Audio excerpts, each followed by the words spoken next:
जय हिंद दोस्तों, स्वागत है आप सभी का भूगोल की श्रृंखला में। भूगोल की श्रृंखला के अंतर्गत दोस्तों हम अध्ययन कर रहे थे भारत के भौतिक प्रदेशों का। और जैसा कि आपने पिछले लेक्चर में देखा हुआ है, हम मुख्य तौर पर हिमालय की उत्पत्ति के संबंध में व्याख्या कर रहे थे। और हिमालय की उत्पत्ति के संबंध में हमने अपने पिछले लेक्चर में कोबर के भूषणति सिद्धांत का एक पूरी तरह संकल्पना और अवधारणा के साथ में उसका अध्ययन किया हुआ है। मतलब हमने समझा कि आखिर ये हिमालय की उत्पत्ति कैसे हुई। और उसी क्रम में दोस्तों आज हमारा हिमालय की उत्पत्ति से संबंधित एक दूसरा लेक्चर आपके सामने है, जिसमें हम हैरी हेस की प्लेट टेक्टोनिक थ्योरी के बारे में अध्ययन करेंगे। तो आपको यहाँ पर बता दें कि जो प्लेट टेक्टोनिक थ्योरी है वो मुख्य तौर पर हैरी हेस जी ने अपनी प्रतिपादित करी।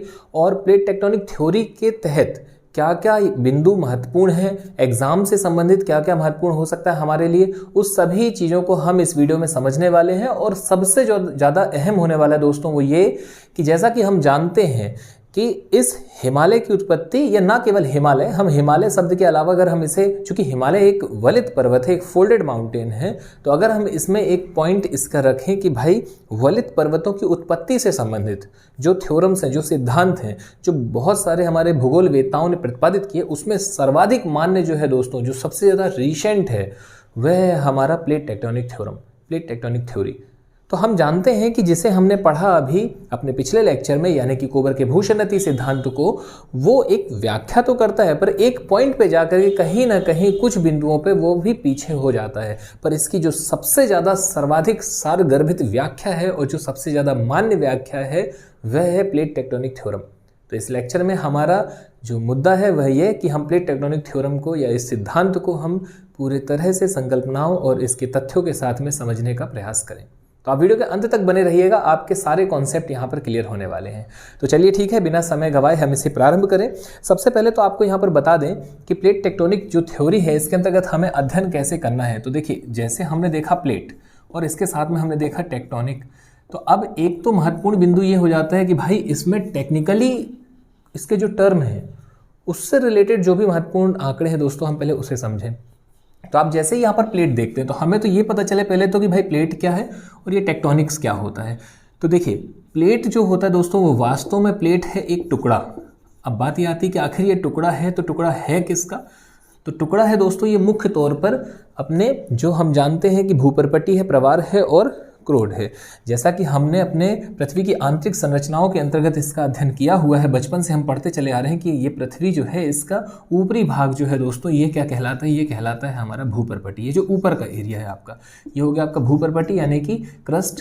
इसके बाद का जो परत है दोस्तों वो परत आपकी कहलाती है, यानी उसके बाद का अंदर का भाग कहलाता है मेंटल या प्रवार, और इसके सबसे अंदर का भाग कहलाता है क्रोड। तो आपका जो दोस्तों यहाँ पर भूपर्पटी और प्रवार से मिलकर के बना हुआ ये टुकड़ा है, मुख्य तौर पर आप इसमें कर सकते हैं कि भूपर्पटी और इसके साथ में अगर आप इसमें ऐड कर दें ऊपरी प्रवार को, ऊपरी प्रवार, चूंकि प्रवार भी अलग अलग परतों में बटा हुआ है, तो जो ऊपरी प्रवार होता है दोस्तों, ऊपर वाला ऊपरी प्रवार, ये दोनों मिल करके जो एक टुकड़ा बनाते हैं वो आपका कहलाता है प्लेट।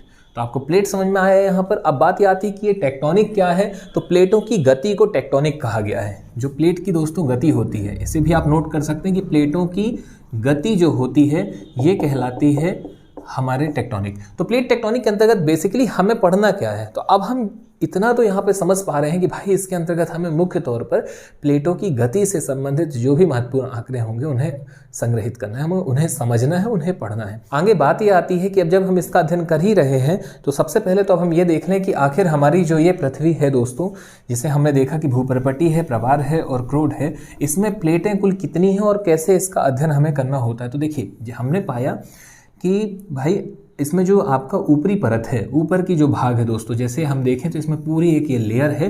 ये प्लेट टेक्टोनिक थ्योरम के अनुसार हैरी हेस जी ने इसमें कहा कि भाई ये जो आपकी परत आपको ऐसे नजर आ रही है ये कुल 7 प्लेटों में बटी हुई है। ऐसी दोस्तों कितनी प्लेटें हैं? तो उनका ये कहना था कि ऐसी 7 प्लेटें हैं। मतलब उनका ये था कि आपका ऐसे ये अलग अलग उसमें बटे हुए हैं।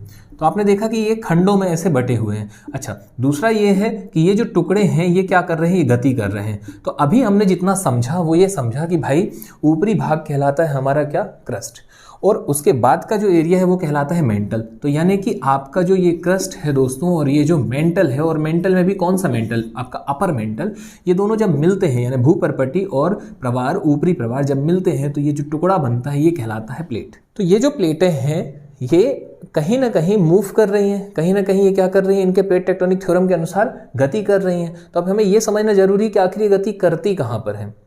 और ये जो टुकड़े हैं हम इन्हें भी अगर समझें कि कैसे हैं ये, तो देखिए इसे आप एक फुटबॉल से समझ सकते हैं।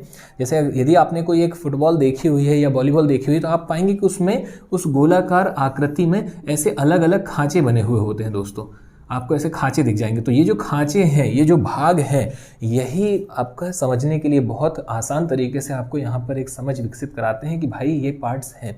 ऐसे ही ये 7 डिवाइड हैं हमारी प्लेट्स, और इन प्लेटों के विषय में आपको बता दें कि ये जो है ये सब मूव करती हैं, ये सब गति करती हैं, और वही है प्लेट टेक्टोनिक। हैरी हेस जी का जो थ्योरम है उनने इसी को केंद्र पर रखते हुए अपना थ्योरम यहाँ पर दिया। अब बात ये आती है कि ये गति कहाँ पर करते हैं, ये पूरा प्लेट टेक्टोनिक हम कहाँ पर अध्ययन करें। तो देखिए हम प्लेट टेक्टोनिक का पूरा विधिवत अध्ययन करते हैं। ये जो पॉइंट है दोस्तों, इसका अध्ययन विधिवत तौर पर किया जाता है विश्व भूगोल के अंतर्गत। और आपको बता दें कि जिस तरह से हम भारत का भूगोल पढ़ रहे हैं, हमने इसका प्रारंभ किया, अब एक पहला लेक्चर आया, धीरे धीरे धीरे करते करते दोस्तों आज लगभग 16-17 लेक्चर इसमें हो चुके हैं। और आगामी दिनों में जैसे ही ये वीडियोज़ बढ़ती चली जाएंगी आपका ये विषय कंप्लीट हो जाएगा। तो दोस्तों जैसे ही भारत का भूगोल कंप्लीट होगा, हम आगे चल करके विश्व के भूगोल की भी श्रृंखला का प्रारंभ करेंगे, और उसके अंतर्गत हम प्लेट टेक्टोनिक का अध्ययन करेंगे। मान लीजिए यदि अभी आप जानना चाहते हैं तो आप इसे गूगल में NCERT में आप इस टॉपिक का अध्ययन कर सकते हैं, वहाँ पर आपको इसका सारा कंटेंट अवेलेबल हो जाएगा। यहाँ अगर हम बात करें दोस्तों तो हम पूरा प्लेट टेक्टोनिक नहीं पढ़ रहे हैं, हम तो बेसिकली ये देख रहे हैं कि प्लेट टेक्टोनिक जो हैरी हेस का है उस थ्योरम के कुछ बिंदु को, और साथ में उन बिंदुओं के साथ में हिमालय की उत्पत्ति या वलित पर्वतों की उत्पत्ति का कॉन्सेप्ट हम देखने वाले हैं। तो उसके लिए कुछ बेसिक पॉइंट हैं जो हमें समझने जरूरी थे, जिसको हमने समझा, मतलब हमने एक ठीक ठाक समझ यहाँ पर विकसित करी। अब बात ये आती है कि अभी जो हमने देखा, ये देखा कि भाई ये जो पॉइंट है हमारे, ये जो प्लेट्स हैं, ये क्या है, ये तो था ऊपर का आपका क्रस्ट पूरा, और साथ में अपर मेंटल। तो आपने क्रस्ट को पकड़ लिया, प्लस साथ में यहाँ पे किसको ले लिया, अपर मेंटल को ले लिया दोस्तों। अब आपका अपर मेंटल और क्रस्ट मिल करके एक टुकड़ा बनाते हैं, और उस टुकड़े को हमने एक नाम दे दिया कि भाई ये क्या है, ये प्लेट है। पर जो केंद्र पर है दोस्तों वो ये है कि भाई अंदर क्या है, अंदर है लावा, अंदर है लावा। और यहाँ पर अंदर जो मैग्मा है दोस्तों, ये जो लावा है, ये मैग्मा, ये कैसी स्थिति में है, ये अर्ध तरल स्थिति में है, अर्ध तरल है। अब अंदर का मैग्मा चूंकि कैसा है, तरल है, द्रवित फॉर्म है, तो वहां पर ही प्लेटें क्या करती हैं, मूव करती हैं। यानी कि प्लेटें जो गति करती हैं, उससे अगर प्रश्न पूछा जाए तो वो कहां पर गति करती हैं, तो वो गति करती हैं अर्ध तरल मैग्मा वाले क्षेत्र में। और इसे हम किस नाम से जानते हैं, तो इसे हम जानते हैं दोस्तों, इस क्षेत्र को इसे हम जानते हैं एस्थीनोस्फीयर या एस्थीनोस्फीयर के नाम से। और इसे हिंदी में कहा जाता है दुर्बलता मंडल। मतलब हमने कहा कि जो प्लेटें हैं ये कहाँ पर गति करती हैं, तो ये गति करती हैं दुर्बलता मंडल पर या एस्थीनोस्फीयर पर। तो आपका एक और बिंदु यहाँ पर कंप्लीट होता है। तो बेसिकली यदि हम बात करें दोस्तों, मूलतः अभी जो हमने पढ़ना स्टार्ट किया उसमें हमने क्या समझा, तो हमने ये देखा कि जो प्लेटें हैं दोस्तों वो आपकी संपूर्ण अर्थ के पूरे इस पृथ्वी के ऊपरी जो भाग है क्रस्ट, और साथ में अपर मेंटल से मिलकर के बनी हुई है। दूसरा बिंदु ये है कि ये प्लेटें कुल कितनी हैं, तो ये प्लेटें हैं दोस्तों, ऐसी कुल प्लेटों की संख्या है 7। इन 7 के विषय में भी हम जानेंगे। इसके अलावा हमने तीसरा पॉइंट क्या देखा, तो हमने ये देखा कि ये प्लेटें जो है ये मूव करती हैं, यानी कि ये गति करती हैं कहाँ पर, तो अर्ध तरल इस मैग्मा वाले प्लेस पर। और ये पूरा मंडल कहलाता है दुर्बलता मंडल, दुर्बलता मंडल, या इसे हम क्या कहते हैं, इसे हम कहते हैं एस्थीनोस्फीयर या एस्थीनोस्फीयर। इसके अलावा और जो अन्य महत्वपूर्ण बिंदु है वो ये दोस्तों कि ये प्लेटें हैं कैसी। तो वास्तव में ये प्लेटें दोस्तों, आप इसे भी समझ लीजिएगा, ये भी हमारे लिए इंपॉर्टेंट है।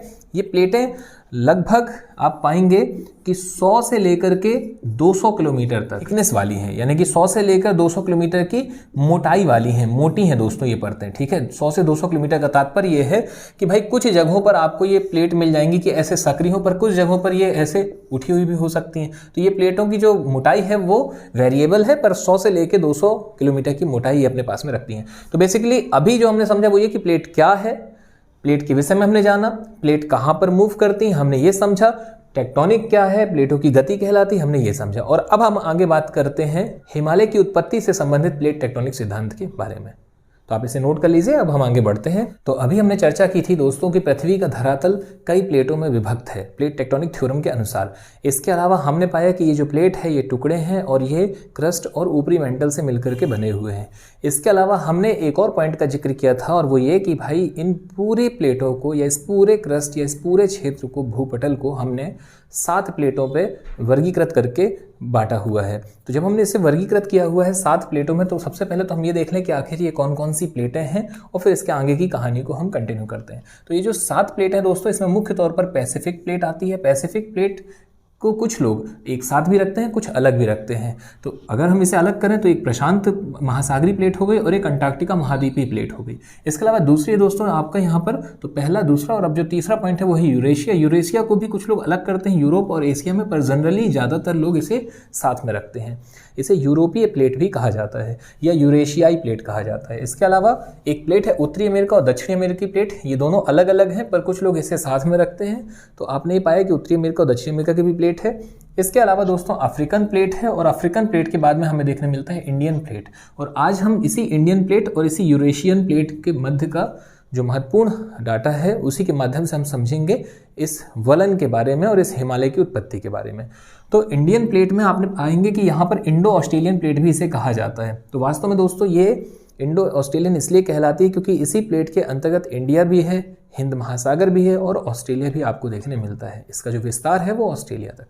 तो आपने इस तरीके से समझा कि किस हिसाब से हमने इसे प्लेट में बांटा हुआ है। मतलब आप इस पूरे विश्व को आप यहाँ पर पाएंगे कि आपने इन 7 प्लेटों में वर्गीकृत कर दिया। नेक्स्ट जो पॉइंट है दोस्तों वो ये कि एस्थेनोस्फीयर पर ये गति करती हैं। मतलब ये भी हमने पहले ही पढ़ा हुआ है कि एस्थेनोस्फीयर वो क्षेत्र है जहाँ पर ये प्लेटें क्या कर रही होती हैं, गति कर रही होती हैं। क्योंकि प्लेट टेक्टोनिक में टेक्टोनिक का मतलब ही है कि गति, और इसके बाद इसी गति के आधार पर इन प्लेटों को मुख्य तौर पर 3 प्रकार के किनारों में वर्गीकृत किया गया है, या ये 3 प्रकार के किनारों के आधार पर वर्गीकृत है।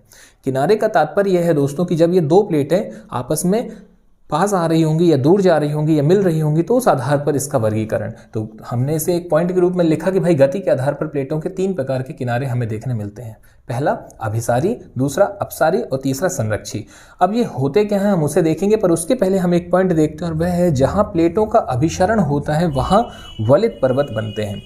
जहाँ पर भी प्लेटों का अभिसरण होता है वहाँ पर वलित पर्वत बनते हैं। तो चलिए ठीक है, आगे तो पहले हम इसे समझें कि आखिर ये तीनों जो किनारे हैं ये हैं क्या, कैसे इनका कन्वर्जेंस या डाइवर्जेंस यानी कि अपसरण या अभिसरण होता है। तो मुख्य तौर पर अब इसे हम कुछ इस हिसाब से समझ सकते हैं कि देखिए, जैसे हमने कहा कि भाई 7 प्लेटें हैं, तो हमने कहा जैसे मान लीजिए ये 2 प्लेटें हैं। अब जब ये 2 प्लेटें दोस्तों आपस में ये एक दूसरे के पास में आ रही होंगी, मतलब दोनों इस ओर आ रही हैं, दोनों पास पास आ रही हैं, तो इस स्थिति में यहाँ पर जो होगा इनका मिलना होगा और यही इनका मिलन बिंदु जो कहलाता है दोस्तों वो कहलाता है अभिसरण बिंदु, या इसे हम कहते हैं अभिसरण किनारा। तो आप इसे नोट कर सकते हैं, अभिसरण किनारा कहलाता है ये। और ये जो कहलाएगा ये कहलाएगा आपका कन्वर्जेंस। ये जो एरिया है आपका, ये यहाँ पर क्या हो रहा है, यहाँ पर कन्वर्जेंस हो रहा है, यानी कि कन्वर्जेंस का मतलब है दोस्तों यही आपकी अभिसारी।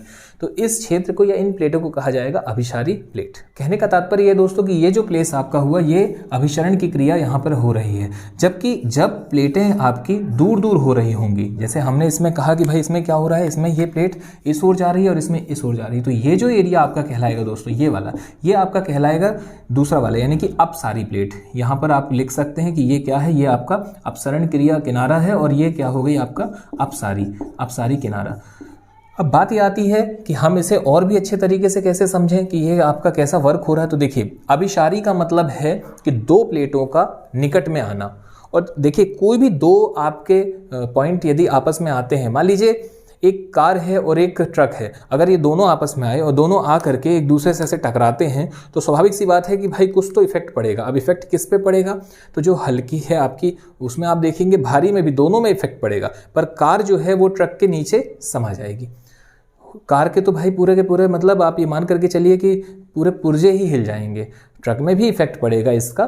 ठीक ऐसे ही यहाँ पर जब ये दोनों एक साथ आते हैं, पास में आते हैं, तो इसका इफेक्ट दोनों में पड़ेगा और ये आपका दोनों में जब इफेक्ट पड़ेगा तो विनाश होगा, और विनाश के कारण ही हम इसे विनाशात्मक प्लेट भी कहते हैं या विनाशात्मक किनारा भी कहते हैं।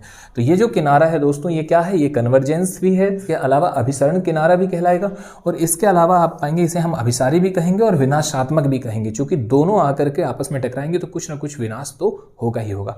आगे बात की जाए अपसारी की यानी कि डाइवर्जेंस की, तो देखिए डाइवर्जेंस में क्या होता है, 2 अलग हो रहे हैं, दोनों आपस से दूर जा रहे हैं, और जब दूर जाएंगे तो बीच में एक जगह आएगी, और अगर ये जगह खाली होगी तो स्वाभाविक सी बात है कि इस जगह में कुछ ना कुछ तो आएगा। तो क्या आएगा दोस्तों, तो ये आएगा। अब चूंकि देखिए ये प्लेटें हैं और प्लेट कहाँ पर है, प्लेट क्या है, हमने पहले ही समझा, प्लेट है टुकड़े किसके, क्रस्ट के और अपर मेंटल के, और उसके अंदर क्या है, उसके अंदर है लावा जो अर्ध आपका तरल अवस्था में है, द्रवित अवस्था में है। अब वो लावा का फ्लो होकर के बाहर आएगा, और लावा का फ्लो बाहर आएगा तो कुछ ना कुछ यहाँ पर अपनी चट्टाने बनाएगा, कुछ ना कुछ एक नई रचना वहाँ पर होगी। तो इसीलिए हमने इसका एक और नाम दिया कि भाई इसे हम रचनात्मक प्लेट भी कहते हैं। तो आपका यहाँ पर रचनात्मक भी कंप्लीट होता है।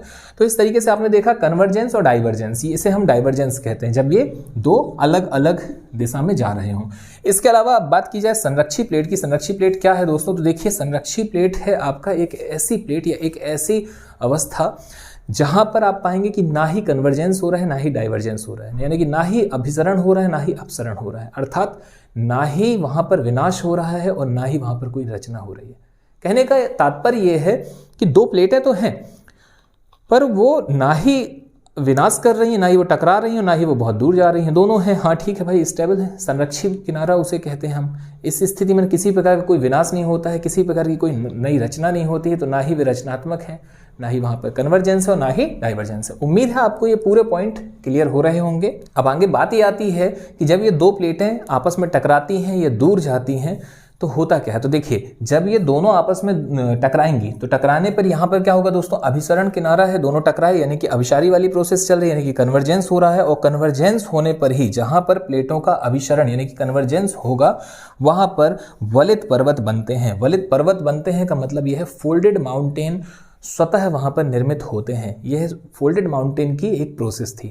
तो अब आप पाएंगे कि चाहे हिमालय की उत्पत्ति की बात की जाए, चाहे किसी भी वलित पर्वत की बात की जाए, वहां पर आपका जो प्रोसेस है, वो जो किनारे हैं वो कैसे हैं, तो वो है कन्वर्जेंस। कन्वर्जेंस मतलब कि विनाशात्मक, मतलब कि दो प्लेटें आपस में टकराई हैं। तो अब आगे हम बात करते हैं कि जब दो प्लेटें आपस में टकराएंगी तो अब कौन सी प्लेट नीचे जाएगी, कौन सी प्लेट ऊपर होगी, इसके बारे में भी देख लेते हैं। तो यहां पर महत्वपूर्ण बिंदु है दोस्तों, आपकी ये दोनों प्लेटों से रिलेटेड की प्लेटें दो प्रकार की आपको देखने मिलेंगी। एक देखने मिलेगी आपकी प्लेट होगी महासागरीय और एक होगी आपकी महाद्वीपीय प्लेट।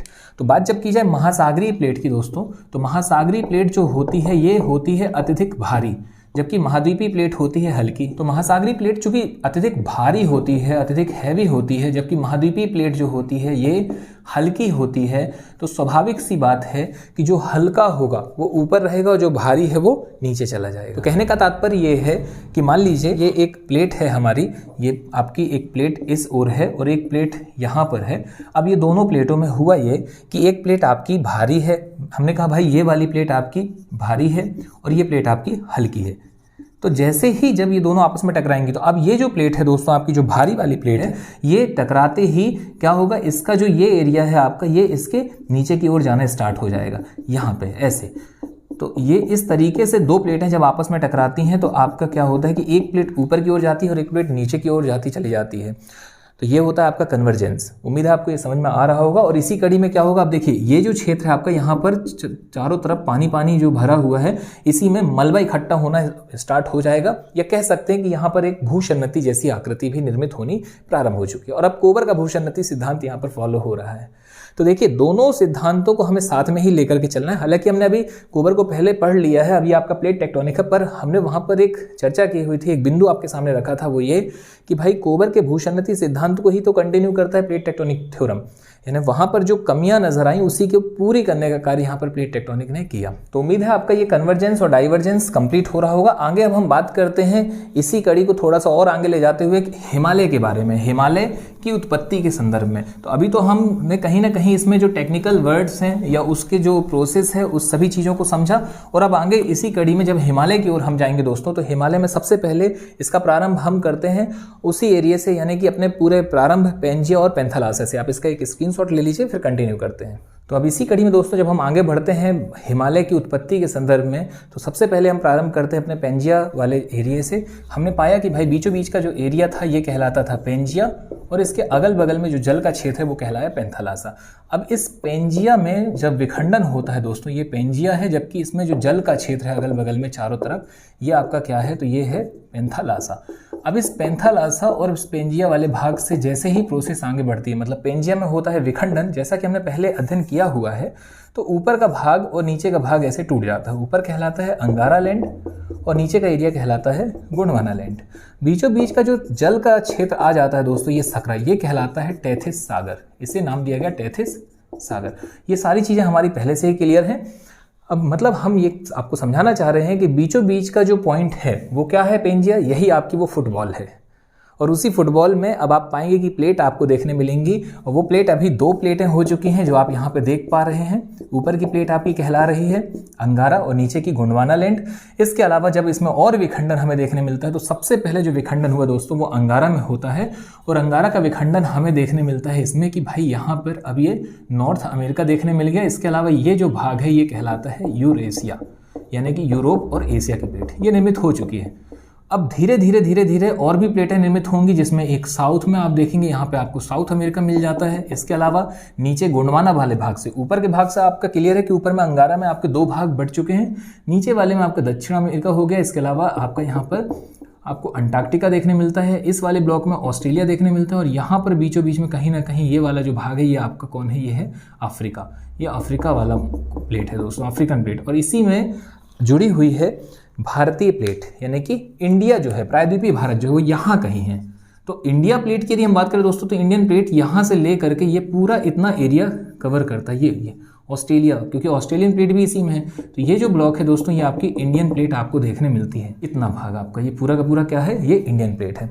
और यही प्लेट में आप पाएंगे कि भाई यही इंडिया आपका धीरे धीरे टूट करके मूव करने स्टार्ट करता है और आगे की ओर बढ़ते चला जाता है, क्योंकि प्लेट टेक्टोनिक के अंतर्गत यही है कि भाई प्लेटें गति कर रही हैं।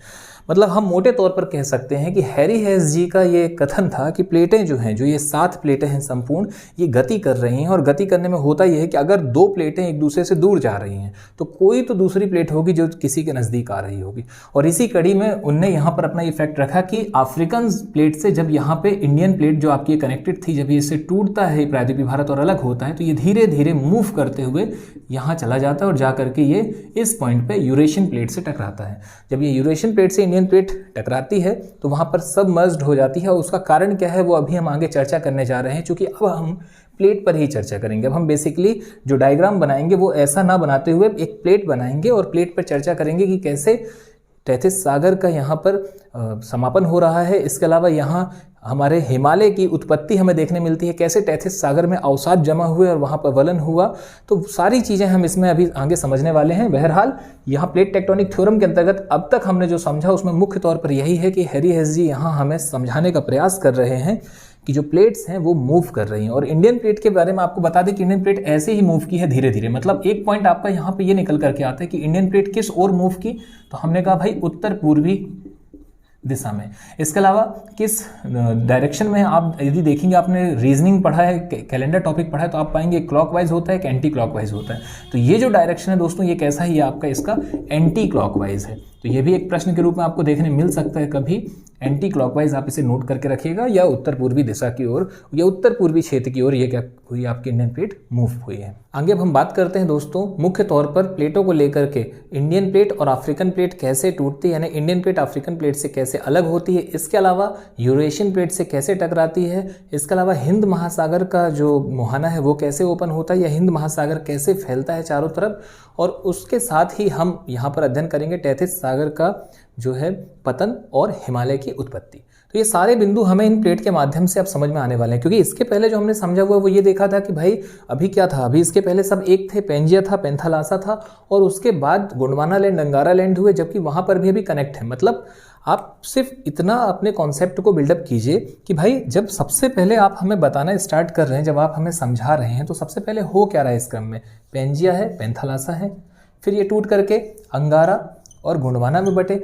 अब ये बीचों बीच में कौन सा सागर है, टेथिस सागर है। अब जब ये टूटते हैं तो आप पाते हैं कि अभी भी हिंद महासागर तो कहीं नहीं है ना भाई, अभी तो टेथिस सागर है, हिंद महासागर तो है नहीं है। तो आप उसे भी समझिए कि हिंद महासागर कैसे बन रहा है, और हिंद महासागर के साथ में टेथिस सागर का समापन हो रहा है, हिंद महासागर का उदय हो रहा है, और टेथिस के बाद वहां पे जो मलबा है उससे हिमालय की उत्पत्ति हो रही है। तो जब सारे बिंदुओं को आप एक साथ रखेंगे तो आपके कॉन्सेप्ट का लेवल बहुत अच्छा हो जाएगा, बहुत अच्छे तरीके से आप चीज़ों को समझ पाएंगे। तो चलिए ठीक है, इसका हम प्रारंभ करें। हमने यहाँ पर प्लेटें प्रदर्शित की हुई हैं और आप इन प्लेटों में देख पा रहे हैं इनके नाम भी हैं।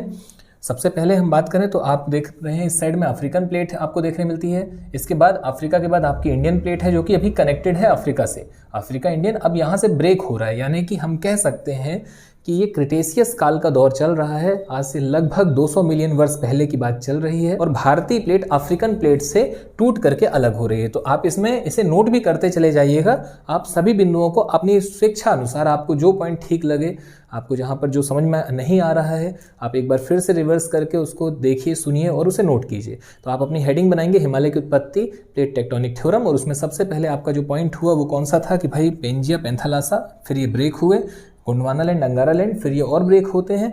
और इसी कड़ी में आप फिर वहाँ पे एक पॉइंट लिखेंगे कि यह क्रिटेशियस काल के दौरान लगभग आज से 200 मिलियन वर्ष पहले अफ्रीकन प्लेट से इंडियन प्लेट टूट करके अलग होती है। और जब इंडियन प्लेट टूट करके अलग होती है दोस्तों, यानी कि यहाँ पर अब कौन सी प्रोसेस स्टार्ट हो चुकी है, तो यहाँ पर अपसरण होना प्रारंभ हो चुका है। अपसरण, या हम इसे कह सकते हैं सी फ्लोर स्प्रेडिंग।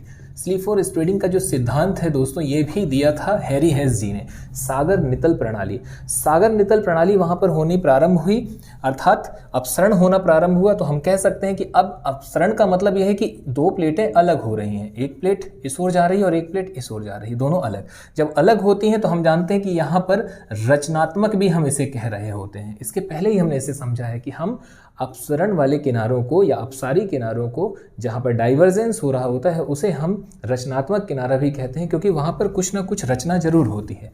अब जब ये दूर जा रही हैं, सी फ्लोर स्प्रेडिंग हो रही है, सागर नितल प्रणाली यहाँ पर वर्क हो रही है, तो यहाँ क्या होगा, यहाँ पर अब मैग्मा आता है दोस्तों। और ये मैग्मा कहीं ना कहीं ठंडा होकर के एक चट्टान के रूप में आएगा या एक पतली सी नितल वहाँ पर बनाएगा, और साथ में जब वहाँ जल वगैरह कनेक्ट होगा तो वो आपका क्या हो जाएगा, एक महासागर का रूप धारण करेगा आगे चल करके। अभी ये एकदम से नहीं होता है कि बस हमने कहा और वहाँ होते चली गई प्रोसेस, नहीं, ये मिलियंस वर्ष में, ईयर्स में हो रही है, धीरे धीरे प्रोसेस होती है। आगे अब हम बात करें तो और क्या होता है, तो देखिए अब एक और चीज़ है, वो ये कि आपका आगे है क्या, ये दोनों तो ब्रेक हो रहे हैं, ये दोनों कनेक्टेड हैं। ये पोर्शन आपका अफ्रीकन प्लेट और इंडियन प्लेट कनेक्टेड है। अब यहाँ से ब्रेक होने स्टार्ट हुई है, यहाँ पे सी फ्लोर स्प्रेडिंग हो रही है, यानी कि डाइवर्जेंस हो रहा है। पर आगे क्या हो रहा है, तो आगे अब ये प्लेट जब बढ़ेगी तो ये प्लेट किसी और प्लेट से टकराएगी। तो हमने पाया कि भाई आगे था क्या, यहाँ पे था टैथिस सागर। ये जो आपका एरिया है, ये कौन सा एरिया है, ये टैथिस सागर का एरिया था। और ये टैथिस सागर का एरिया जो है ये कनेक्ट है, ये जो प्लेट है आगे की, ये प्लेट जैसे ही और आगे मूव करेगी स्फीनोस्फीयर में, आगे की ओर बढ़ेगी, गति करेगी, ये टकराएगी यूरेशियन प्लेट से। और अब यूरेशियन प्लेट से टकरा रही है का मतलब ये है कि यहाँ पर कन्वर्जेंस हो रहा है। तो आप देखेंगे अब ये कन्वर्जेंस होना स्टार्ट हो रहा है। यहाँ वाला जो प्रोसेस है, ये किनारे हैं, ये क्या कहलाएंगे, ये आपके अभिसरण किनारे कहलाएंगे, या कन्वर्जेंस या विनाशात्मक। यहाँ पे दोस्तों विनाशात्मक हम लिखते हैं, मतलब विनाश कुछ ना कुछ तो होगा। तो अब आगे की बात जब हम करते हैं तो हम यहाँ पे पाएंगे कि आप इसमें और अपने अन्य महत्वपूर्ण बिंदुओं को लिख सकते हैं। जैसे आपने लिखा कि क्रिटेशियस काल है, 200 मिलियन वर्ष पहले की बात है।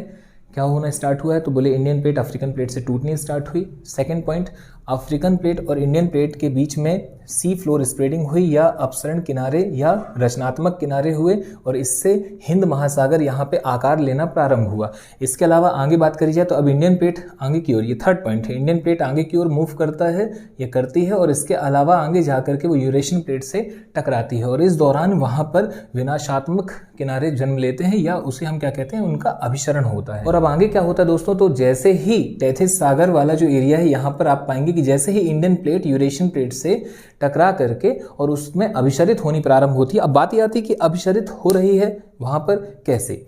तो आगे आप देखेंगे कि हमने सबसे पहले आपको बताया ही हुआ था कि भाई जो आपकी महाद्वीपीय प्लेट होगी और महासागरीय प्लेट होगी, इसमें भारी प्लेट कौन सी होती है, इसमें भारी प्लेट होती है महासागरीय प्लेट। तो आप देखेंगे जो नेक्स्ट प्रोसेस है आपका, इसके बाद वाला जो है, उसमें भी हमने डायग्राम में प्रदर्शित किया हुआ है कि भाई अगली कड़ी में अब होगा क्या। अगली कड़ी में होगा ये कि जो अफ्रीकन प्लेट है ये और इंडियन प्लेट अब ये दूर होती चली जाएंगी। क्यों दूर होंगी, क्योंकि अब हो रहा है यहाँ पर सी फ्लोर स्प्रेडिंग, यहाँ पर डाइवर्जेंस हो रहा है। देखिए हिंद महासागर जो इतना छोटा सा है, ये आपका हिंद महासागर अब धीरे धीरे आकार लेना स्टार्ट कर देता है। ये एरिया आपका अब देखिए कितना बड़ा हो चुका है, ये है हिंद महासागर। अब ये हिंद महासागर आकार लेना स्टार्ट हो गया है। और इसका कारण क्या है, इसका कारण है कि अब जो आपका इंडियन प्लेट है और अफ्रीकन प्लेट है, इसके बीच में डाइवर्जेंस हो रहा है, यानी कि अपसरण हो रहा है, यानी कि सी फ्लोर स्प्रेडिंग हो रही है, ये अब दूर हो रहे हैं। और ये इंडियन प्लेट अब किसके नजदीक जा रही है, तो अब देखिए यही हैरी हेस का बेसिकली मूल सिद्धांत है।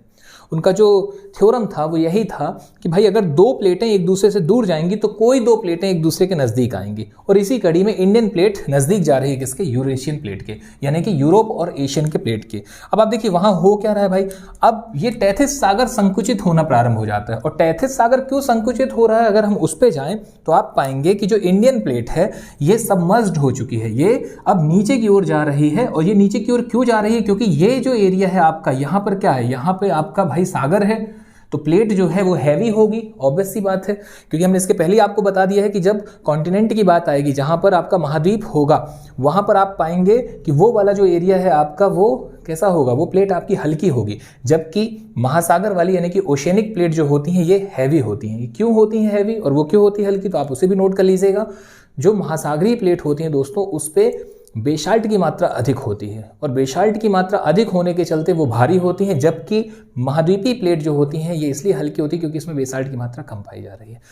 तो आप पाएंगे कि ये जो महासागरीय प्लेट है ना, यहाँ टेथिस सागर है, ये अब इस पे नीचे की ओर जाते चली जा रही है। अब यहाँ पर एक प्रोसेस होती है, या एक यहाँ पे एक जोन बनता है, वो जोन कहलाता है बेनी ऑफ जोन। और वो जोन क्या है, यहाँ पर एक प्रक्रिया होती है दोस्तों, वो ये कि भाई जब आपकी प्लेट नीचे की ओर जाएगी तो अंदर भरा क्या है, अंदर भरा है मैग्मा। देखें भाई, चारों खाने चित्त करके यहाँ पे बैठे, चारों तरफ का नॉलेज आप अपने दिमाग में रखें। इसलिए बार बार आपको ये कहा जाता है कि अगर आपने पिछले लेक्चर नहीं देखे तो आप उसे भी देखिए। उसका देखने का कारण ये है सीक्वेंस, एक कॉन्सेप्ट बिल्डअप होना चाहिए। अगर आप अभी मान लीजिए वीडियो के मध्य में है और आपने वीडियो के प्रारंभिक दौर को प्रॉपर तरीके से नहीं पढ़ा हुआ है, मान लीजिए 15 मिनट की वीडियो निकल चुकी है, और अगर आपने वो 15 मिनट पहले की दास्तान को अपने क्रमबद्ध रूप से दिमाग में, अपने नोट्स में नहीं छापा हुआ है, तो आप ये मान करके चलिए कि अभी की स्थिति में आप का कॉन्सेप्ट नहीं बन पा रहा है। भाई हमें पता होना चाहिए ना कि अंदर क्या है, अंदर है मैग्मा, अंदर मैग्मा भरा हुआ है, ऊपरी मेंटल और क्रस्ट मिल करके आपकी एक प्लेट का निर्माण कर रहे हैं, एक टुकड़ा बना रहे हैं। और अब अंदर की बात की जाए तो मैग्मा है। अब जब ये प्लेट अंदर जा रही है, सबमर्ज्ड हो रही है उसमें, तो प्लेट गलना प्रारंभ हो जाएगी। क्यों गलेगी, क्योंकि वहां पे हाई टेम्परेचर है, हाई प्रेशर है। और अगर आप किसी भी व्यक्ति, वस्तु, स्थान, किसी भी चट्टान, किसी को भी आप अत्यधिक दाब और अत्यधिक ताप में रखेंगे तो उसकी काया में परिवर्तन तो आ ही जाएगा दोस्तों। तो वैसा ही तो यहाँ पर हो रहा है। अब उसके रंग रूप, उसकी अवस्थिति, उसके फॉर्म, उसमें सभी चीज़ों में परिवर्तन आ रहा है। अब ये जो चट्टान है ये पुनः मैग्मा के रूप में बननी स्टार्ट हो गई। मतलब अब ये क्या हो जाएगी, गल करके अब ये जो है ये मैग्मा बनने स्टार्ट हो। यही जो जोन है दोस्तों ये आपका कहलाता है बेनी ऑफ जोन। इसे आप नोट कर लीजिएगा, इसे हम बेनी ऑफ जोन के नाम से जानते हैं। अब यहाँ पे कैसा क्षेत्र हो चुका है, ये क्षेत्र आपका हो चुका है अत्यधिक मैग्मा वाला। क्यों, क्योंकि अब ये चट्टान भी तो मैग्मा का रूप धारण कर चुकी है। तो अब यहाँ पे अत्यधिक मैग्मा है, तो अब ये मैग्मा कहाँ जाएगा, अब ये मैग्मा आपका इस ओर जा रहा है। क्यों जा रहा है भाई, उसे निकलने की जगह चाहिए, वो अत्यधिक मैग्मा है। आप यहाँ पाएंगे कि जहाँ आप यहाँ देख रहे थे कि भाई ये दोनों प्लेटें दूर दूर जा रही हैं, इसके दूर जाने का भी कारण यही है क्योंकि यहाँ मैग्मा आना स्टार्ट हो चुका होता है और ये मैग्मा बाहर आकर के पुनः अपनी चट्टानों को बनाना स्टार्ट कर देगा। मतलब आप देखेंगे एक साइकिल चल रहा है कि उसी चट्टान का जो निर्माण है वो मैग्मा से हुआ और फिर पुनः वही चट्टान से फिर से हमें मैग्मा प्राप्त हो रहा है। इसके अलावा आपको बता दें कि यहाँ आपने देखा था कि हो क्या रहा है, दो प्लेटें दूर जा रही हैं का मतलब यह है कि डाइवर्जेंस हो रहा है, अपसरण हो रहा है। अब ये जो दूर जा रही हैं, इनके दूर जाने में भी मैग्मा की ही सहभागिता है कहीं ना कहीं, क्योंकि मैग्मा बाहर आ रहा है तो उसे धकेल रहा है, उनको गति मिल रही है। तो अब ये मैग्मा भी यहाँ आ रहा है, अब ये एरिया आपका बड़ा होते चला जा रहा है, सी फ्लोर स्प्रेडिंग हो रही है, हिंद महासागर का क्षेत्र बढ़ते चला जा रहा है और हम पा रहे हैं कि हाँ भाई हिंद महासागर एक बड़े क्षेत्र में है वर्तमान में। इसके अलावा आप मैप में भी यदि देखेंगे तो अब अफ्रीकन प्लेट और इंडियन प्लेट में कितनी ज़्यादा दूरी है और इस बीच में जो पानी का एरिया है क्या मिला आपको, हिंद महासागर का क्षेत्र मिलना स्टार्ट हो गया। और दूसरे क्षेत्र की ओर हम जाते हैं दोस्तों तो हम पाते हैं कि भाई अब ये जो टेथिस महासागर है हमारा, टेथिस सागर जो है अब इसका एरिया कम होते चला जा रहा है। क्यों, क्योंकि ये प्लेट अब आपकी नीचे की ओर जाकर के क्या हो रही है, ये प्लेट धीरे धीरे गलती चली जा रही है, जबकि यही मैग्मा फिर आगे आकर के इस प्लेट का भी यहाँ पे विस्तार करते चला जा रहा है। तो अब ये दोनों प्लेटें पास में आ रही है। अब देखिए हमने सबसे पहले किसको देखा, हमने सबसे पहले पेंजिया को देख लिया, पेंथालासा को देख लिया, फिर हमने गोंडवाना और अंगारा लैंड को पढ़ा, फिर हमने उससे विखंडित होती हुई चीजें देखी और हमने अभी इसके जस्ट पहले ही आपको समझाया हुआ है कि आपका जो इंडियन प्लेट है दोस्तों वो नॉर्थ ईस्ट की ओर, उत्तर पूर्व की ओर धीरे धीरे प्रवाहित हो रही है। तो ये जो प्लेट है ये चल कहाँ रही है, उत्तर पूर्व। तो वो अब आप देख पा रहे हैं बोर्ड में आपको दोनों चीजें देखने मिली, आपका क्षैतिज भी देखने मिला, ऊर्ध्वाधर भी आपको देखने मिल रहा है, सभी चीजें आपको देखने मिल रही है। और बेसिकली प्लेट पर भी कॉन्सेप्ट बहुत जरूरी है। तो ये जो एरिया है ये चल कहाँ रही है प्रोसेस, ये प्रोसेस चल रही है ये बिल्कुल बीचों बीच में आपकी अफ्रीकन प्लेट और यहाँ से अब ये नॉर्थ ईस्ट की ओर ये जा रहा है, उत्तर पूर्व की ओर भारत ऐसे धीरे धीरे जा रही है प्लेट, धीरे धीरे मूव करती हुई। तो अब जब ये मूव कर रही है उस दौरान आप पाएंगे कि अब हमें किसको ध्यान देना चाहिए? अब हमारा जो पोर्शन है दोस्तों, अब वो ये इतना बस हम इस पे मेन फोकस करें, क्योंकि हमारा हिमालय यहीं पर उत्पन्न लेगा, ठीक है। और हिंद महासागर तो अपना पैर पसार ही रहा है कहीं ना कहीं। तो अब आगे यदि हम बात करें, इसे जूम करके देखें तो ये एरिया आप कुछ ऐसा है, ये आपकी इंडियन प्लेट है दोस्तों। और इस इंडियन प्लेट और इस यूरेशियन प्लेट के बीच में अब आप देखेंगे तो अब आपकी एक ये सिंक जैसी स्थिति बननी स्टार्ट हो गई। इसे ही कहा गया जियो सिंक लाइन, जिसे कोबर की भूषणति सिद्धांत के रूप में सामने लाया गया। कोबर महोदय जी के द्वारा भूषणति सिद्धांत की एक सफल व्याख्या की गई। हालांकि कुछ जगहों पर वो व्याख्या उतनी सारगर्भित ना होने के चलते आगे चल करके प्लेट टेक्टोनिक सिद्धांत हैरी हेस महोदय लेकर के आते हैं और उन्होंने इसे विधिवत तौर पर समझाया। तो अब आप पाएंगे कि आखिर ये है क्या, ये बन गया आपका जियो सिंक लाइन। तो वास्तव में अब इंडियन प्लेट और यूरेशियन प्लेट से जो नदियां प्रवाहित होती हैं, इन्होंने अपने साथ में मलबा लाना जो प्रारंभ किया, वो इसे पाटती चली गई। तो अब हो क्या रहा है, अब इस सिंक में आप देखेंगे जल के साथ में जो जल वाला एरिया वो क्या है, वो है टैथिस सागर। अब टैथिस सागर देखिए, पहले इतना फैला हुआ ये टैथिस सागर अब धीरे धीरे सिकुड़ना स्टार्ट हो गया है। अब ये इतना बचा है और अंत में अब ये इतना बचा हुआ है। तो वास्तव में इतना कम कैसे है? क्योंकि यहाँ पर दो प्रोसेस हो रही हैं। पहली जो प्लेट है वो अंदर से भी क्या हो रही है, उसका गलना प्रारंभ हो चुका है और वो सबमर्ज्ड हो रही है। दो प्लेटें करीब आ रही हैं, दो प्लेटें दूर जा रही हैं, ये सारी प्रोसेस हो रही है। और इसके अलावा एक और जो महत्वपूर्ण बात है वो ये कि भाई नदियां भी अपना काम लगातार करे चली जा रही हैं। नदियां भी लगातार मलबा लेकर के आ रही हैं और वो इस एरिया को पाटते चली जा रही हैं। और इसी कड़ी में दोस्तों यहाँ पर वलन पड़ते हैं। और वलन पड़ने का प्रमुख कारण है भारतीय प्लेट और यूरेशियन प्लेट का अब नज़दीक आते चले जाना। क्योंकि एक समय ऐसा आ गया कि जब अब भारतीय प्लेट और यूरेशियन प्लेट और नज़दीक आ गई। अब जैसे ही नज़दीक आएंगी और ये भाग में अत्यधिक मात्रा में आपके अवसाद इकट्ठे हो चुके हैं, तो अब ये अवसाद क्या होंगे, अब धीरे धीरे जैसे जैसे ये करीब आएगा, अब इस एरिया को यदि आप और यहाँ पे जूम करके देखें और करीब अगर इसे देखते हैं तो अब आप पाएंगे कि ये मान लीजिए आपकी ये इंडियन प्लेट है और इस इंडियन प्लेट के इधर पे अब आपकी आ चुकी है कौन सी प्लेट है, ये यूरेशियन प्लेट और ये इंडियन प्लेट। अब ये एकदम नज़दीक आ रहे हैं। अब ये जो आपका ये अवसाद है ये अब आकार लेना स्टार्ट हो करेगा और दोनों तरफ से एक बल लगता है जिसे हम कहते हैं संपीडनात्मक बल। और इस बल के प्रभाव के चलते, इसके इफेक्ट के चलते दोनों तरफ वलन पड़ने स्टार्ट हो जाते हैं। तो आगे अब हम इस डायग्राम के बाद अब एक डायग्राम बनाते हैं जिसपे हम बेसिकली उस वलन की चर्चा करते हैं। तो आप इसे नोट कर लीजिए। तो आगे अब हम बात करते हैं दोस्तों भारतीय प्लेट के यूरेशियन प्लेट के बिल्कुल नज़दीक आने पर, यानी कि दोनों के कन्वर्जेंस होने की स्थिति में, दोनों के करीब आने पर जो वलन पड़े उसकी प्रोसेस के बारे में कि आखिर ये वलन कैसे पड़े और इन वलन का प्रभाव क्या क्या पड़ा।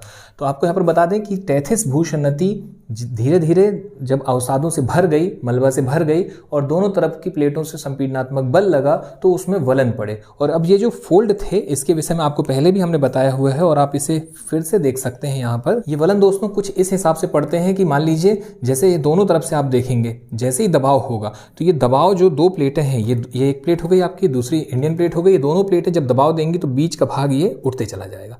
और अभी प्लेटें जो कि नीचे से कनेक्ट नहीं हुई हैं, मतलब अभी भी ये प्रोसेस चल रही है, पर हाँ अब उतनी तेज गति से नहीं है। क्यों नहीं है उसे हम समझेंगे। वो इसलिए नहीं है भाई क्योंकि अब ये टैथिस सागर आपका यहाँ पर लगभग समाप्त हो चुका है, तो अब ये प्रोसेस थोड़ी सी धीमी हो चुकी है। पर हाँ इसका ही प्रभाव था कि आपने देखा कि दोनों ओर वलन पड़ते हैं। तो एक और आपके कुनलिन श्रेणी मिलती है, वो कुनलिन जो श्रेणी है दोस्तों वो चाइना वाला आपका एरिया हो गया, तिब्बत वाला। बीचों बीच में तिब्बत का पठार आपको देखने मिलता है। ये उसका इफेक्ट था कि आपके दो श्रेणी उस ओर देखने मिले, जबकि इस साइड में हम बात करें अपने इंडियन प्लेट के साइड में तो आपको वृहद हिमालय देखने मिला सबसे पहले, और फिर उस ग्रेटर हिमालय के बाद में आपको लेसर हिमालय और लेसर के बाद में शिवालिक देखने मिलता है। तो ये वास्तव में वलन ही है। ये वलन मैं फिर से यहाँ पर रिपीट करना चाहूँगा, रातों रात नहीं हुए हैं, धीरे धीरे चलने वाली एक प्रोसेस थी। मिलियन ईयर्स में ये कंप्लीट होती है पूरी प्रोसेस। तो जो पहला वलन है दोस्तों, ये जिस काल में हुआ उससे प्रश्न पूछे गए हैं, वो है आपका इयोशीन से लेकर के ओलिगोशीन वाला काल।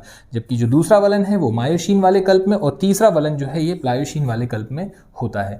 अब जो महत्वपूर्ण बिंदु है वो ये कि जब हमने देखा था, जब प्रारंभ हुआ था इस पूरी प्रोसेस का, उस समय पे जो प्लेट जब मूव कर रही थी नॉर्थ ईस्ट की ओर तो उसकी रफ्तार थोड़ी सी ज़्यादा थी। वो कितनी थी? तो वो थी लगभग 18 सेंटीमीटर प्रति ईयर। एक वर्ष में वो इंडियन प्लेट 18 सेंटीमीटर की दर से मूव कर रही थी नॉर्थ ईस्ट की ओर। वर्तमान की हम बात करें दोस्तों तो अपनी इंडियन प्लेट जो है वो 2 सेंटीमीटर एक साल में लगभग मूव करती है, बिल्कुल हल्का सा नॉर्थ ईस्ट की ओर अभी भी मूव कर रही है।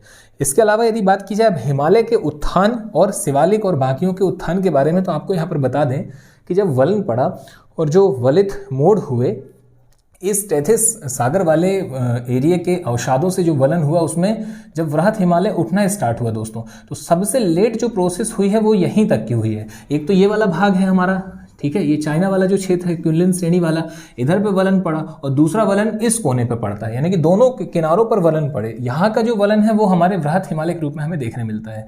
बीचों बीच का भाग जो है इसमें किसी भी प्रकार का प्रभाव नहीं पड़ा और यही है आपका तिब्बत का पठार। मतलब ये जो है ये ज्यों का त्यों दोस्तों उठ गया, ज्यों का त्यों ये बीचों बीच से ऊपर की ओर उठ गया।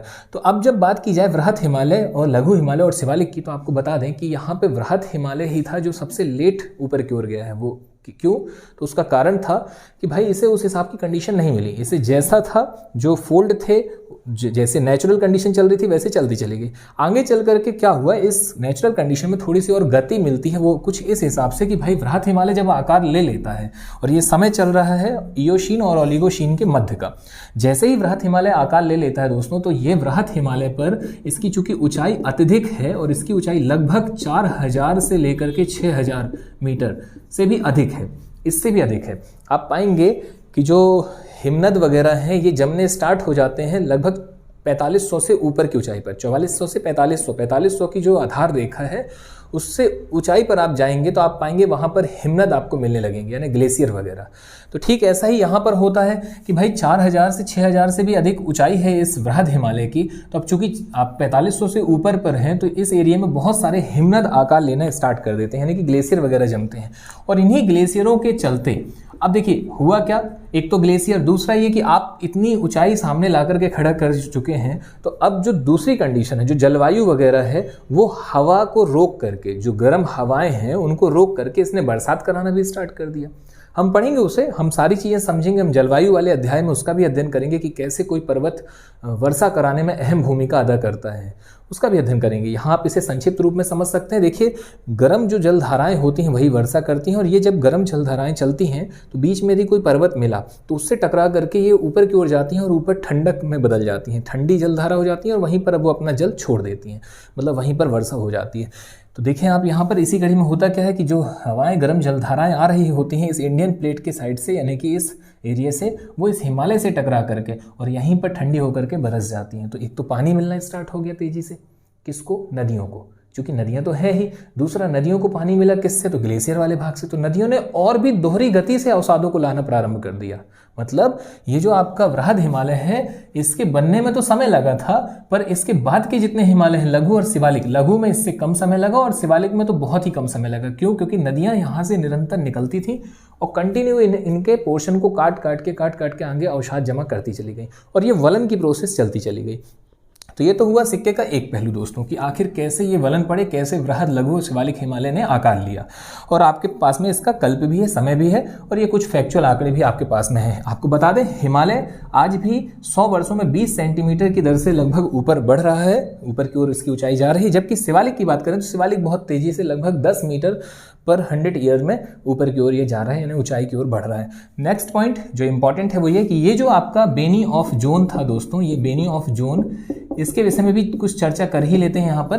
बेनी ऑफ जोन जो है दोस्तों ये निरंतर कैसा एरिया है, ये आपका हाई टेम्परेचर और हाई प्रेशर वाला एरिया है। ये लगातार इस प्लेट को गला रहा है और मैग्मा यहाँ बढ़ते चला जाता है। अब ये मैग्मा आपका जाता कहाँ है, तो ये ऐसे चलते चला जाता है। देखिए, इसी मैग्मा का ही प्रभाव है कि मैग्मा के चलते ही दक्कन ट्रैप का निर्माण होता है। भाई हुआ क्या था, हमने इसको अपने भूगर्भिक संरचना वाले चैप्टर पे भी इसका अध्ययन किया हुआ है कि ये जब मैग्मा आपका यहाँ पर अधिकता से जमा होता है तो ये आगे बढ़ता है, और इंडियन प्लेट में जब बढ़ता है तो देखिए क्या है, यहाँ पे क्रैक वगैरह यदि किसी भी प्रकार के उसे मिले तो वो उस क्रैक से बाहर की ओर चला जाएगा। हमने इसके पहले देखा कि जब अफ्रीकन प्लेट से इंडियन प्लेट ब्रेक होती है, अलग होती है, तो वहाँ पर आप पाएंगे कि बीच में जैसे ही जगह मिली मैग्मा बाहर की ओर आ गया। ठीक ऐसे ही यहाँ पर है, जैसे ही उसे क्रैक मिलेगा मैग्मा बाहर की ओर आएगा, और मैग्मा बाहर आएगा तो एक उद्भेदन होगा जिसे हम दरारी उद्भेदन कहते हैं। और उसी दरारी उद्भेदन का ही परिणाम था अपने दक्कन ट्रैप की चट्टानें। दक्कन ट्रैप वाला जो एरिया है दोस्तों वो दरारी उद्भेदन का ही प्रभाव था। तो यहाँ पर आपका ये पूरे कॉन्सेप्ट क्लियर होते हैं कि कैसे वलन पड़ता है, कैसे प्लेटें मूव करती हैं। इस सभी प्रकार की जो बातें हैं दोस्तों ये प्लेट टेक्टोनिक थ्योरम में हैरी हेस जी ने कही। तो हैरी हेस जी का प्लेट टेक्टोनिक थ्योरम यहाँ पर कंप्लीट होता है। उम्मीद है आपकी चीज़ें सारी क्लियर हुई होंगी। इसे हम 2 मिनट में सरसरी तौर पर देखते हैं। तो सबसे पहले यदि हम इसे देखें रिवाइज के तौर पर, तो हमने पाया कि भाई जो पेंजिया है उसमें विखंडन हुआ, अंगारा लैंड, गोंडवाना लैंड बढ़ता है। और इस पूरे अर्थ को जो हमारे हैरी एस महोदय हैं उन्होंने प्लेट टेक्टोनिक थ्योरम के अंतर्गत उन्हें प्लेट समझा। और प्लेट क्या थी? तो प्लेट थी अपनी क्रस्ट और अपर मेंटल वाला एक टुकड़ा। इसके अलावा उन्होंने कहा कि भाई ऐसी कितनी प्लेटें हैं? ऐसी 7 प्लेटें हैं। इसके अलावा उन्होंने कहा कि अगर 2 प्लेटें आपस में दूर हो रही हैं तो स्वाभाविक सी बात है कि 2 प्लेटें आपस में पास भी आ रही होती हैं। और इसी कड़ी में हम देखते हैं कि जब हमारा बीच का जो क्षेत्र था यानी कि टैथिस सागर वाला वो जो एरिया है वो धीरे धीरे कम होते चला जा रहा था। किसके साथ में? यूरेशियन और इंडियन प्लेट के बीच में। चूंकि इंडियन प्लेट ब्रेक होती है आगे चल करके और जब वो टूट करके आगे बढ़ती है उत्तर पूर्व की ओर में तो धीरे धीरे टैथिस सागर वाला एरिया कम होते चला जाता है और एक और सागर जन्म लेता है जिसका नाम है हिंद महासागर। तो इस तरीके से हम सारी प्रोसेस को समझते हैं इसमें।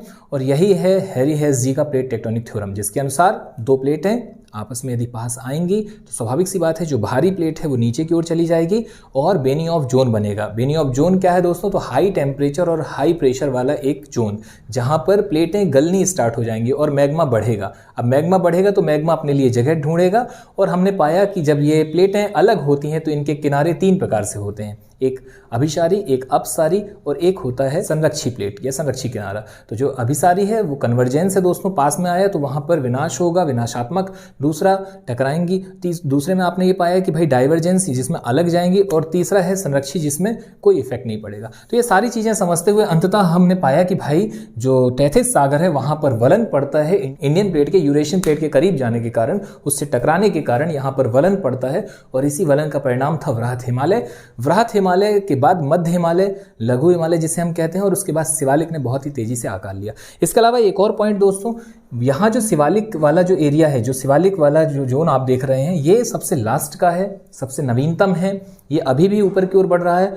और टैथिस सागर को हमने देखा था कि धीरे धीरे वो कम होते चला जा रहा था और हिंद महासागर फैलते चला जा रहा था। तो अंत में दोस्तों टैथिस सागर जो है वो सिमट करके बहुत कम रह गया और एक नदी, एक धारा के तौर पर रह गया, जिसे हम इंडो ब्रह्म नदी या शिवालिक नदी के नाम से भी जानते थे। तो वास्तव में वो जो शिवालिक नदी या इंडो ब्रह्म नदी थी, ये पूर्व से पश्चिम की ओर प्रवाहित हो रही थी। वास्तव में वो हमारा टैथिस सागर का ही जल था जो बिल्कुल संकीर्ण होकर के बिल्कुल कम रह गया था। और अंततः लघु हिमालय से निकलने वाली कुछ प्रमुख नदियों और बृहत हिमालय की नदियों ने इसे भी काट काट करके धीरे धीरे इन हिमालयों से अवसाद ला करके और उस शिवालिक नदी का भी अस्तित्व समाप्त कर दिया। उसमें भी मलबा भर गया और अंततः वलन पड़ने से वह शिवालिक भी ऊपर की ओर बढ़ गया और हम उसे शिवालिक हिमालय के रूप में देखते हैं। यहाँ पर दोस्तों आपका हिमालय की उत्पत्ति से संबंधित संपूर्ण आंकड़े कंप्लीट होते हैं।